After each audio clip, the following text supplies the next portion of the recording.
Good afternoon. I'm still reporting on the economy from Los Angeles. Bill O'Reilly is just getting too big for his britches anymore, and his pal on Wednesday nights, Dennis Miller, used to be brilliant. Now he's just not. Last Wednesday, their anti-New World Order dialogue was particularly dumb. Public policy polling, PPP. And I'm going to read the questions, and we'll put them on the screen, and Miller is going to comment. Unbelievable. Okay. First question. This is to the American public. Do you believe that a secretive power elite with a globalist agenda is conspiring to eventually rule the world through an authoritarian world government or a new world order, or not? 28% do believe that, and all of them know Glenn Beck. 46% do not believe it. But I love this. 25% of Americans aren't sure. That's because their brains have been scrubbed by their masters. Listen, everybody thought it was going to be the Bilderberg group. It turns out it's the Bloomberg group. You know what I mean? Yeah, secret society. They're too involved in our life. Can I believe this? Of course I can believe it. I got Biden in the on-deck circle. I can believe anything, for God's sake. At this point, I would take flatulent death robots from space.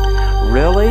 Is there anyone out there with an ounce of intelligent interest in current events who doesn't think the big bankers are trying to consolidate world power, as they effectively have done in Europe, just as fast as they can? Does anyone out there think this can possibly be a good thing? Most Europeans no longer feel they have control of their governance, and that is not a good thing. Certainly no American thought the New World Order was a good thing when President Franklin D. Roosevelt informed the American people that Adolf Hitler was behind it in a speech on October 27, 1941. Hitler had often protested that his plans for conquest do not extend across the Atlantic Ocean, but his submarines and radars prove otherwise. So was the entire design of his new world order. For example, I have in my possession a secret map made in Germany by Hitler's government, by the planners of the new world order. Perhaps O'Reilly and Miller have not seen this clip. But there are a few politicians who also still think the New World Order is just great. The affirmative task we have now is to actually create a new world order.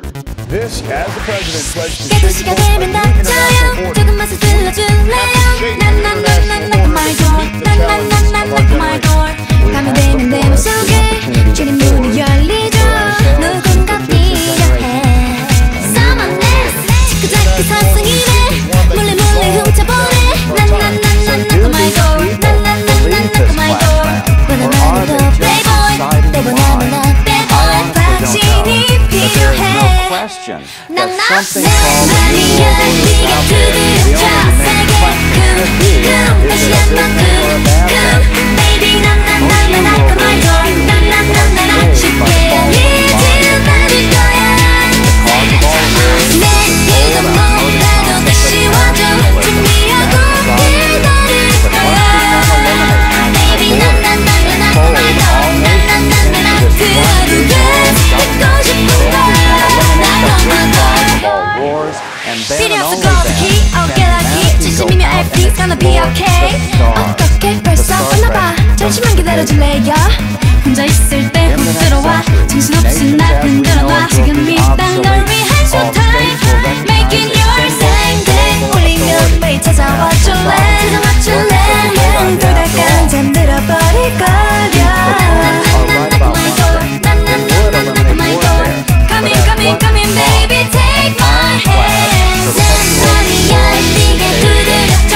세게 쿵, 쿵, 다시 한번 쿵, 쿵. Baby, 난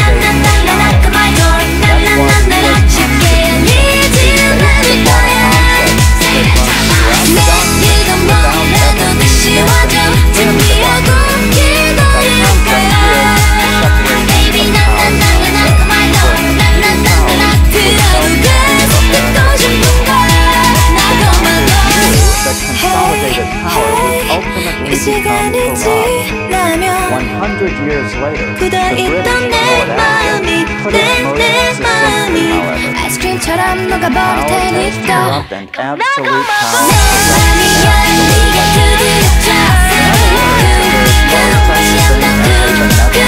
Baby 나나나나나 나나나나나 신뢰하지 내일도 먼데도 다시 와줘 준비하고 기다릴게 Baby 나나나나나 나나나나나 들어가 듣고 싶어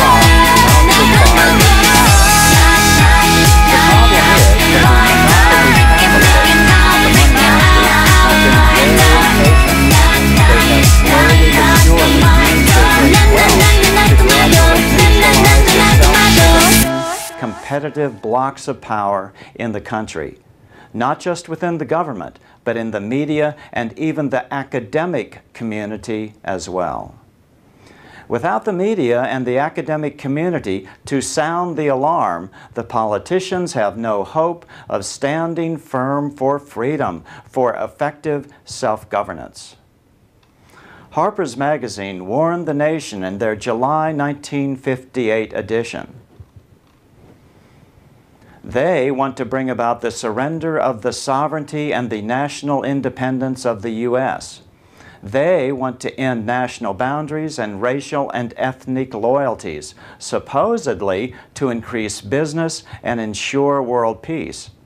What they strive for would inevitably lead to a dictatorship and loss of freedoms by the people into an all-powerful one-world government.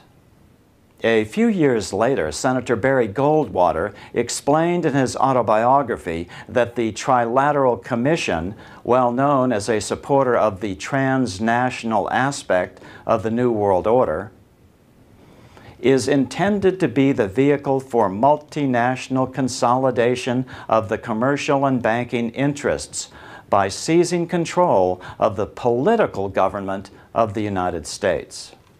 President Clinton's favorite professor, Carol Quigley of Georgetown University, explained the Money Master's agenda in stunning detail.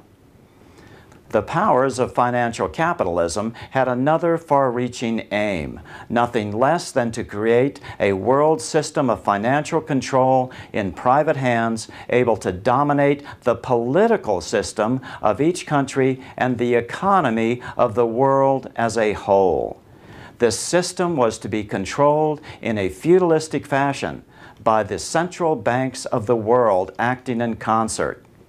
The growth of financial capitalism made possible a civilization of world economic control and use of this power for the direct benefit of financiers and the indirect injury of all other economic groups. So this didn't happen overnight, but as long as the United States still has its Constitution, we still have a chance to claw self-governance back. But not as long as that government continues to borrow. Unfortunately, Mr. O'Reilly and Mr. Miller seem uninformed about the long history of this New World Order concept. We would love it if they would reconsider their positions. James Warburg, the son of Paul Warburg, the mastermind of the Federal Reserve System, darkly warned the U.S. Senate Foreign Relations Committee of the power of the New World Order push in public testimony given on February 17, 1950. We shall have world government whether or not you like it, by conquest or consent. So I wish I could report that the health of the sovereign nation state worldwide was good, but I can't. Human freedom is under direct attack, and the battle lines are over the sovereignty of the nation state and their independent state money systems. I'm still reporting on the economy from Los Angeles. Good day.